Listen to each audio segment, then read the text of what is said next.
ఈ ప్రస్తావన వచ్చిన దగ్గర నుంచి మిమ్మల్ని లైవ్లోకి తీసుకుని మేము మాట్లాడిచ్చిన దగ్గర నుంచి ఒక 30 కాల్స్ వచ్చి ఉంటాయి నాకు. అది కూడా విజయవాడ చుట్టుపక్కల అన్ని పొలిటికల్ లీడర్లు కావచ్చు, సబ్ రిజిస్టార్లు కావచ్చు, కొంతమంది రన్నింగ్లో ఉన్నవాళ్ళు, కొంతమంది మీరు తెలిసిన వాళ్ళు, మీతో పరిచయం ఉన్నవాళ్ళు. వాళ్ళలో ఒక్కళ్ళు కూడా మీ గురించి మంచిగా చెప్పట్లా. అంటే నేను is a real estate broker, mediator. అవునండి. ఇంకా పచ్చిగా చెప్పాలంటే హైదరాబాద్లో అమ్మాయిలతో వ్యాపారం చేస్తాడు. చూపిమనండి ఒక అమ్మాయితో నేను వ్యాపారం చేసినట్టు. ఏ అమ్మాయినైనా చెప్పండి. సినిమా అప్కమింగ్ హీరోయిన్లందరినీ కూడా మీరు గోవా తీసుకెళ్లి బిజినెస్ చేస్తుంటారు అనేది మీ మీద ఉన్న అలిగేషన్. చాలా మంది చెప్పింది నిజమని కాదు. ఇక్కడ మేము వచ్చిన ఆరోపణలను క్లారిటీ తీసుకునే ప్రయత్నంలో బాగా అడుగుతున్నాం. అది మీకు దానికి సంబంధించిన ఆధారాలు ఎక్కడ కూడా లేవండి. మీకు అది అనిపిస్తుందా? సినిమా ఇండస్ట్రీలో అప్కమింగ్ హీరోయిన్తో కానీ ఛాన్సుల కోసం వెతుక్కుంటున్న అమ్మాయిలతో మీకు పరిచయాలు ఉన్నాయా? ఒక్క నిమిషం, నాకు అర్థం. ఛాన్సుల కోసం వెతుక్కున్నామంతా నాకు పరిచయాలు ఉన్నాయి. నాకు ఇండస్ట్రీలో చాలామంది పరిచయాలు ఉన్నమాట వాస్తవం. నేను రీతు చౌదరి అనే అమ్మాయి ఇండస్ట్రీ అమ్మాయినే చేసుకున్నాను. ఆ అమ్మాయి ద్వారా నాకు చాలామంది ఫ్రెండ్స్ పరిచయం.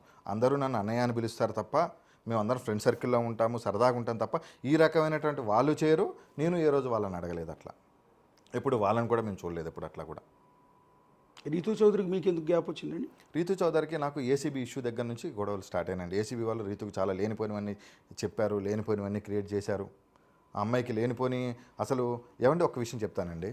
ఎప్పుడో గతంలో మామూలుగా ఉన్న దాని దగ్గర నుంచి తీసుకొచ్చేసి అమ్మాయికి లేనిపోని చెప్పి భయభ్రాంతులకు గురి చేసినప్పుడు ఏ ఆడపిల్ల కూడా పెళ్లి చేసుకున్నాక 1 ఇయర్కు మేము ఏసీబీ రైడ్ జరిగినంత వరకు రీతు నేను బాగానే ఉన్నామే. ఏసీబీ రైడ్ జరిగిన రోజు నుంచి నాకు గొడవలు స్టార్ట్ అయినాయి. శ్రీకాంత్ వెళ్ళిపోతాడు, జైలుకి వెళ్ళిపోతాడు, పర్మనెంట్గా రాడు అని బెదిరించి భయప్రాంతులకు గురి చేశారు రీతుని. ఆ రోజు నుంచి రీతుకు నాకు మాటలు. ఆ తర్వాత 2-3 మంత్స్ మాట్లాడుకున్నాం. ఎవరికైనా భయం ఉంటుంది కదా, ఆడపిల్లకి. నాకైనా భయం ఉంటుంది, ఆ అమ్మాయికైనా భయం ఉంటుంది. మీ ఇద్దరు లవ్ మ్యారేజ్ అండి? Inter caste marriage and love marriage? Love marriage అండి. ఓకే. ఆ తర్వాత మీరు మళ్ళీ పెళ్లి చేసుకోలేదు? ఇంకా చేసుకోలేదు. ఇంకా డైవర్స్ అవ్వలేదు రీతుకి. నాకు అట్ ప్రెజెంట్ నడుస్తుంది. మొన్న కూడా మీకు చెప్పాను. కానీ ఒక డాక్యుమెంట్ సింగ్ రిలీజ్ చేసిన దాంట్లో ఒక ప్రాపర్టీ అమ్మాయి పేరు మీద పెట్టినప్పటికీ రీతు ఒక డాక్యుమెంట్ అయితే నేను ఇప్పుడు కూడా చెప్తున్నాను. అది ప్రేమతో చేశారా? ప్రేమతోనే చేశానండి. అది కూడా పవర్ చేశాను. జీపీఏ చేశారు?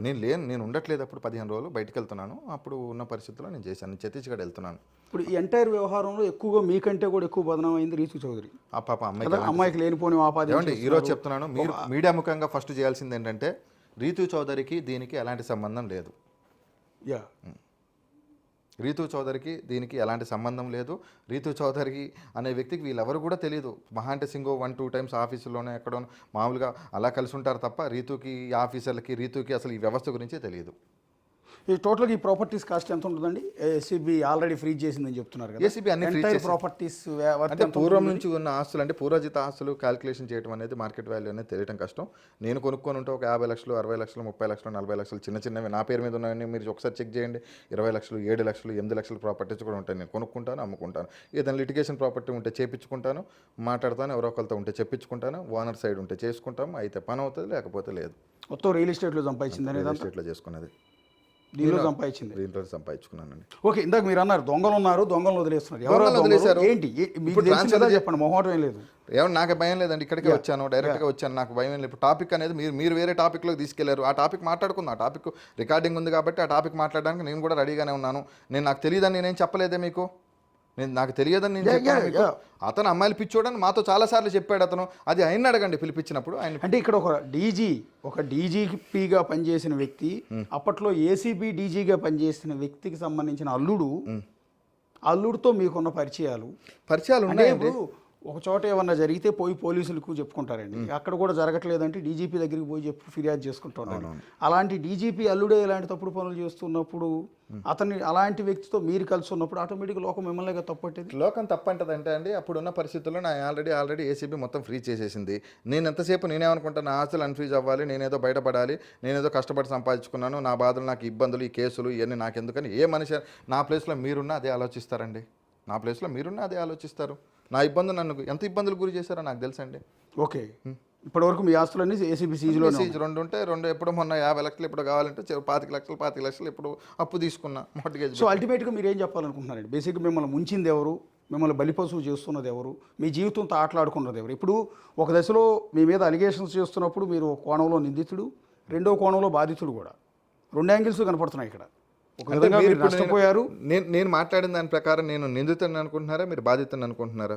రెండూ కనిపిస్తున్నాయి. అంటే నేనేమంటానంటే ఇన్ని ఆస్తులు మీ పేరు మీద ఎందుకు ఉన్నాయి అనేది. ఏమీ లేకపోతే ఇప్పుడు నా పేరు అశోక్ కుమార్ అండి. పలానా బిగ్ టీవీ రిపోర్టర్ అశోక్ మీద లెటర్ రాయలేదు సింగ్. ఒక్క నిమిషం, మీరు నా ఆస్తుల గురించి మీకు చెప్తా ఇవ్వండి. దాన్ని క్లారిఫై చేద్దామని నేను ఇవాళ వచ్చాను. సార్ ఇప్పుడు మీరు ఒకటి పొద్దు నుంచి ఒకటి రాస్తున్నారు, ఏమని రాస్తున్నారు? పాన్ కార్డు లేకుండా రిజిస్ట్రేషన్ చేశారు. పాన్ కార్డు అనేది ఆధార్ కార్డుకి లింక్ ఉంది. ఈరోజు ఆధార్ కార్డు నెంబర్ ఉంటే పాన్ కార్డు ఎక్కర్లేదు. మన ఏదైనా ఇన్కమ్ ట్యాక్స్ సంబంధించిన ఏదైనా ఉంటే పాన్ కార్డుకు సంబంధించింది ఆధార్ కార్డు లింకే పాన్ కార్డు. నా ఆధార్కి పాన్ కార్డు ఆల్రెడీ ఫ్రీడ్ అయి ఉంది. నాకు ఆల్రెడీ మేము ఇన్కమ్ ట్యాక్స్ పే చేస్తున్నాను. లాస్ట్ 2 years నుంచి ఏసీబీ ఫ్రీ చేసింది కాబట్టి నేను ఇన్కమ్ ట్యాక్స్ ఫైల్ చేయలేదు లాస్ట్ 2 years. అంతకుముందు మేము దాదాపు 15 సంవత్సరాల నుంచి ఇన్కమ్ ట్యాక్స్ పే చేశాము. కావాలంటే మీరు ఐటీకి మీరు ఒక లెటర్ రాసి నాకు సంబంధించిన ఇన్కమ్ ట్యాక్స్ రిటర్న్స్, మా నాన్నగారి రిటర్న్స్ అన్నీ కూడా మీరు తెప్పించుకోండి. తెప్పించుకున్నాక ఒకవేళ నా తప్పు రైట్ అనేది మీరు డిసైడ్ చేయండి. ఓకే. పొద్దు నుంచి నేనేదో పాన్ కార్డు లేకుండా చేశాను. ఒక పార్టీషన్ డాక్యుమెంట్ అనేది జరుగుతుంది. అంటే పార్టీషన్ అనేది ఒక 4 వ్యక్తుల మధ్య 3 వ్యక్తుల మధ్య డాక్యుమెంట్ జరుగుతుంది. ఆ తర్వాత రిజిస్ట్రేషన్ అనేది ఖచ్చితంగా వాళ్ళు అమ్మన్నప్పుడు కొన్నప్పుడు మనం జరుగుతుంది. ఇప్పుడు మీరు చెప్పింది ఇది ఏంటి? 25 లక్షల రూపాయలు చీమకుర్తి కామేశ్వరమ్మ అంటే మా బామ్మగారు మా నాన్నగారికి ఇచ్చిన పార్టీషన్. మా నాన్నగారు దగ్గర నుంచి ఇప్పుడు నేను దొంగతనం చేసేవాడిని, దొరతనం చేసేంటే నా కుటుంబ సభ్యులను పెట్టుకోను కదండి. మీరు అన్నట్టు చెప్పండి. నేను నిజంగా తప్పుడు పని చేసేవాడిని అయితే, నేను తప్పుడు పని చేసేవాడిని నా కుటుంబ సభ్యుల పేరు పెట్టుకుంటానా, ఎవరైనా పేరు పెట్టుకుంటానా? మీరు చెప్పండి. మీరు ఒకసారి ఆలోచించి. మీరే ఉన్నారు సార్, మీరైతే ఏం చేస్తారు? చీమకుర్తి కామేశ్వర్ అంటే మా నాన్నగారు వాళ్ళ అమ్మ, మా నాన్నగారు వాళ్ళ అమ్మ దగ్గర నుంచి మా నాన్నగారికి వచ్చింది, మా నాన్నగారి దగ్గర నుంచి నాకు వచ్చింది, నా దగ్గర నుంచి రీతుకి నేను పవర్ ఇచ్చా ఆ రోజు. ఆ డాక్యుమెంట్ ఓకే. ఇగో ఈ డాక్యుమెంట్ ఒకటి. ఓకే. ఇది agreement of GPA. This is not a sale deed. Okay. ఇది agreement of sale deed. Only నేను అమ్ముకోవడానికి మాత్రమే పనిచేస్తుంది తప్ప దేనికి పనిచేయదు. ఇది 5.5% ట్యాక్స్ కట్టుకున్నాము. ఇది 50 లక్షల రూపాయలు సంబంధించిన ప్రాపర్టీ. ఇది మేము కొనుక్కున్నాం. ఇప్పటికీ అది ఇబ్బందిలోనే ఉంది. మీరు ఒకసారి మీరు చెక్ చేసుకోండి. ఓకే. ఈ కిషోర్ కుమార్ దగ్గర ఓకే. ఇది కిషోర్ కుమార్ అనే వ్యక్తికి సంబంధించిన ప్రాపర్టీ. ఇది మా నాన్నగారు కొనుక్కున్నారు. సింగ్ గారి బినామీ కిషోర్ కుమార్. ఓకే. సింగ్ గారి బినామీ కిషోర్ కుమార్. సింగ్ నాకు పరిచయస్తుడు కాబట్టి నాకు ఆ రోజు నాకు ఏదైనా అపార్ట్మెంట్ కావాలంటే దీనికి కాగితాలు లేవు, కాగితాలు పోయినాయి శ్రీకాంత్, నువ్వు రిజిస్ట్రేషన్ చేసుకుంటా అంటే సార్ నాకు రిజిస్ట్రేషన్ చేయండి, తక్కువ ఒక 10 లక్షల రూపాయలు తక్కువకి ఇస్తా అంటే నేను కొనుక్కుంటున్నానని చెప్పి మా నాన్నగారి బ్యాంక్ అకౌంట్ నుంచి కావాలంటే ఆర్టీజీఎస్ నెంబర్లు కూడా డాక్యుమెంట్లో మెన్షన్ చేసి ఉంటాయి, ఒకసారి చెక్ చేయండి. ధనలక్ష్మి బ్యాంకులో కూడా లోన్ ఉంది, ఆ లోన్ కూడా ఫ్రీ చేశారు. ఈ డాక్యుమెంట్. ఓకే. ఇది 7,50,000 తాడిపల్లి సుబ్బారావు నుంచి గాజుల పుష్పకు సంబంధించింది. 7,50,000 రూపాయల డాక్యుమెంట్. ఇది నాకు సంబంధించిందే కాదు, ఇది ఆల్రెడీ అమ్మేసుకున్నారు కూడా. ఓకే. ఇది కూడా సేమ్. ఓకే. ఇంకొకటి, ఇప్పుడు 2,50,00,000 రూపాయలు అనేది మార్టిగేజ్ వాల్యూ. దాదాపు 14 మంది ఇక్కడ ఉన్నాం మేము. 14 మంది కలిసి 2,50,00,000కి మేము మార్టిగేజ్ చేసుకున్నాం. ఇది 14 మంది కలిసి చేసుకుంది. ఈ 10 కోట్ల రూపాయల ప్రాపర్టీ నాది కాదు. ఇది మార్టిగేజ్ డబ్బులు ఇచ్చాం మేము. 2 కోట్ల రూపాయల డబ్బులు మాత్రమే ఇచ్చాం 14 మంది కలిపి. ఆ 14 మంది ఇచ్చిన డబ్బులు ఇది ఆల్రెడీ ఏసీబీ వాళ్ళ దగ్గర నేను డేటా రాసి ఇచ్చేసాను ఆ రోజు. ఇవన్నీ కూడా గత ప్రభుత్వంలోనే ఏసీబీ వాళ్ళు తీసేసుకున్న డేటానే మీరు ముందు పెట్టి ఇది నాది ఈ రోజు ఏదో నేను సంపాదించుకున్నట్టు చూపిస్తున్నారు. ఇవన్నీ కూడా గతంలో జరిగిపోయినవే, గతంలో ఉన్నవి ఇవన్నీ కూడా ఏసీబీ వాళ్ళ దగ్గర. ఇదే ఒకటి మీకు చెప్పాల్సింది ఏంటంటే, సబ్ రిజిస్టార్గా తలబడిపోయిన కొమ్ములు తిరిగిన వ్యక్తి సింగ్ అనే వ్యక్తి. సో సింగ్ అనే వ్యక్తి ఇక్కడ పవిత్రుడు అని ఎవరో కూడా చెప్పట్లేదు. సింగ్ మీద అనేక అలిగేషన్స్ ఉన్నాయి. సింగ్ మీద బెజవాడ మొత్తం అతను చేసే కార్యాలయం. ఇంకొకటి నేనేమంటానంటే, అలాంటి తలబండిపోయి తల ఊడిపోయింది, బొచ్చు కూడా ఊడిపోయింది నెత్తి మీద. అలాంటి వ్యక్తి కొన్ని డాక్యుమెంట్స్ని ఉద్దేశపూర్వకంగా జైలుకి వెళ్ళే ముందు రిలీజ్ చేసి మీ అందరి పేర్లు రాశాడు అంటే అర్థం మీరు చెప్పినంత ఈజీగా, మీరు చెప్పినంత సులువుగా సింగర్ కాదు. మీరేం చెప్తున్నారంటే, నాది అసలు నేను ఇంత తప్పు కూడా చేయలేదు, నేను శ్రీరామచంద్రుడు లాంటి వాడిని అన్నట్టుగా చెప్తున్నారు. కానీ అంత తలబండిపోయిన సింగ్ మీ మీద ఆరోపణ చేశాడంటే అంత అమాయకత్వంతో చేస్తాడా? ఇన్ని డాక్యుమెంట్లు రిలీజ్ చేశాడు అంటే సార్ ఇవన్నీ సింగ్ దగ్గర చేసినవి కాదు సార్. ఇవి మీరు కోచింగ్ చేస్తారు అన్న విషయం అతనికి తెలియదా? ఎవరికి? ఇవన్నీ సింగ్ రిలీజ్ చేసిన డాక్యుమెంట్స్. సింగ్ రిలీజ్ చేశాడు. అంత తెలివిగా మీరు వీటన్నిటిని ప్రతి డాక్యుమెంట్ని పట్టుకుని ఇది నాది కాదు, ఇది నాది, ఇది అని చెప్పి నేను చెప్తున్నా కదా సార్, నాకు కాదు. అంత తేలిగ్గా మీరు తప్పించుకునే అవకాశం ఉంటే ఇన్ని డాక్యుమెంట్ రిలీజ్ చేసి అంత సార్ తక్కువ మా పేరు మీద ఉన్న డాక్యుమెంట్లు 5-6 సార్, మిగతావన్నీ వేరే వాళ్ళ పేరు మీద ఉన్నాయి కదా. ఓకే. ఇక్కడ మిమ్మల్ని సూటిగా అడుగుతున్నాండి, సింగ్ కానీ రామారావు, రాఘవరావు వీళ్ళ ముగ్గురుతోనే ఇంకా మిగిలిన సబ్ రిజిస్ట్రార్లతో అందరూ పరిచయం నాకు. అందరు నాగేశ్వర, ఇప్పుడున్న ఇబ్రహీంపట్నం నాగేశ్వర పరిచయమే, తిరువూరు సబ్ రిజిస్ట్రారు జగన్ పరిచయమే, త్రిపులువి ప్రసాద్ గారి పరిచయమే, చైతన్య సార్. ఇప్పుడు టాపిక్ వచ్చింది కాబట్టి మనం వాస్తవం టాపిక్ మాట్లాడుకుందాం.